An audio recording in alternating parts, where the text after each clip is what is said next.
Hello friends, welcome to साहस of technology. दोस्तों, जैसे कि सीरीज के पिछले वीडियो में हमने स्टैंड अलोन कंपोनेंट के बेनिफिट्स के बारे में देखा कि क्या बेनिफिट होता है। बहुत ही ज़्यादा इंपॉर्टेंट वीडियो था। अगर आपने नहीं देखा तो जरूर विजिट करिए, मैं आपको रिकमेंड करता हूं। और आज की वीडियो में हम बात करेंगे अगले मेटा डेटा टेम्पलेट और टेम्पलेट यूआरएल के बारे में, जिसके बारे में हम देखेंगे कि टेम्पलेट क्या होता है, टेम्पलेट यूआरएल क्या होता है, दोनों को यूज करेंगे तो किसका प्रायोरिटी हाई होता है, कैसे यूज करेंगे, इन सारी चीज़ों को हम विद प्रैक्टिकल इस वीडियो में देखने वाले हैं। तो चलिए स्टार्ट करते हैं इस वीडियो को। देखिए, आपको पता है कि जब भी हम कोई कंपोनेंट क्रिएट करते हैं तो 4 फाइल क्रिएट होता है। उससे पहले आपको ये भी पता है कि एंगुलर में जो एप्लीकेशन डेवलप किया था वो कंपोनेंट बेस्ड होता है, मतलब कि HTML का फाइल एक ही होता है, index.html, और बाकी सारे कंपोनेंट होते हैं, इसीलिए इसको सिंगल पेज एप्लीकेशन भी बोलते हैं।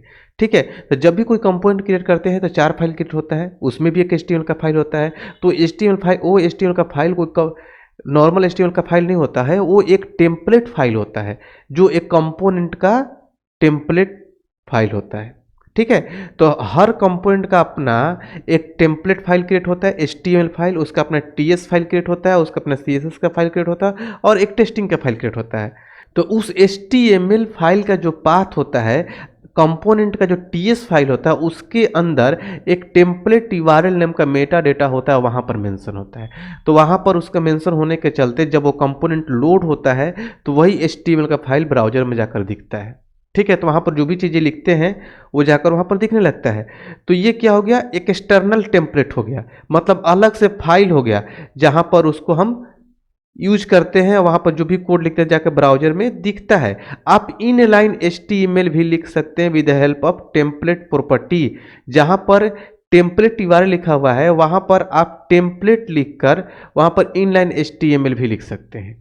मतलब कि अगर 2-4 लाइन का कोड है HTML का, तो आप उसी पेज पर TS फाइल पर ही HTML का भी कोड लिख सकते हैं। लेकिन बड़ा पेज है, बड़ा HTML है, तो आप वहाँ पर नहीं लिखें। ये रिकमेंडेड अप्रोच नहीं है कि आप वहाँ पर लिखें, क्योंकि अगर वहीं पर आप HTML पे लिखेंगे, वहीं पर आप लॉजिक पे लिखेंगे, तो पेज क्या हो जाएगा, कॉम्प्लेक्स हो जाएगा, वो मैनेजेबल नहीं होगा। चलिए मैं आप लोग को प्रैक्टिकल के साथ आपको दिखाता हूं, तब आप लोग को और भी अच्छे से समझ में आएगा। तो देखिए, वही प्रोजेक्ट है जहां पर हमने पिछले वीडियो में एग्जांपल किया था। अगर हम बात करें यहाँ पर रूट कंपोनेंट का, तो ये रूट कंपोनेंट का TS फाइल है, इसका HTML फाइल है, इसका CSS का फाइल है, और यहाँ पर एक टेस्टिंग का फाइल है। तो इसके TS फाइल पर एक टेम्पलेट URL नाम का मेटा डेटा, देखिए अभी तक हम लोगों ने इसके बारे में देखा, इसके बारे में देखा, इसके बारे में देखा, इसके बारे में देखा, हम इसके बारे में देख रहे हैं। ठीक है, तो यहाँ पर टेम्पलेट यूआरएल का एक नाम का एक मेटा डेटा है, और यहाँ पर एक HTML फाइल का पाथ दिया हुआ है, किसका, इसका। ठीक है, एक्सटर्नल फाइल इसका, मतलब कि यहाँ पर कोड सेपरेशन के लिए अलग से फाइल दिया गया है, जहाँ पर आप इसका HTML डिजाइन करेंगे। तो यही चीज जो लिखा हुआ है यही जाके आपके ब्राउजर में दिख रहा है यहाँ पर। ठीक है, अगर आप यहाँ पर कुछ और भी लिख देते हैं, जैसे पहले आप लिखा मैंने हाय हाउ आर यू लिख दिया, तो ये भी आपके ब्राउजर में जाकर दिखने लगेगा। अगर ब्राउजर में जाकर देखेंगे तो ये दिखने लगा, मतलब जो भी चीज़ यहाँ पर लिख रहे हैं वो जाकर ब्राउजर में शो हो जा रहा है। क्यों, क्योंकि इसका पाथ यहाँ पर दिया हुआ है। तो ये आपका एक्सटर्नल फाइल है, मतलब कि अलग से फाइल दे दिया गया जहाँ पर आप कोड कर रहे हैं। ठीक है, आप चाहें तो यहीं पर इन लाइन HTML भी लिख सकते हैं। जैसे हमने टेम्पलेट लिखा, टेम्पलेट लिखकर हमने यहाँ पर सिंगल कोट्स देकर यहाँ पर कुछ और लिख देता हूँ। जैसे मान लिया मैंने लिख दिया H1 और हेलो वर्ल्ड, ठीक है, और H1 को हमने अगर क्लोज कर दिया, ठीक है, तो ये, सॉरी, यहाँ पर क्लोज कर दिया, तो अब क्या हो जाएगा कि हमने, ओह सॉरी, गलत जगह मैं कर रहा हूँ। ठीक है, तो अब ये क्या हो जाएगा कि इसका कनेक्शन हट गया, और ये अब दिखने लगेगा, जाकर ब्राउजर में देखेंगे तो हेलो वर्ल्ड आ गया। तो कहने का मतलब है कि इनलाइन HTML भी आप लिख सकते हैं। ठीक है, लेकिन ये रिकमेंडेड अप्रोच नहीं है।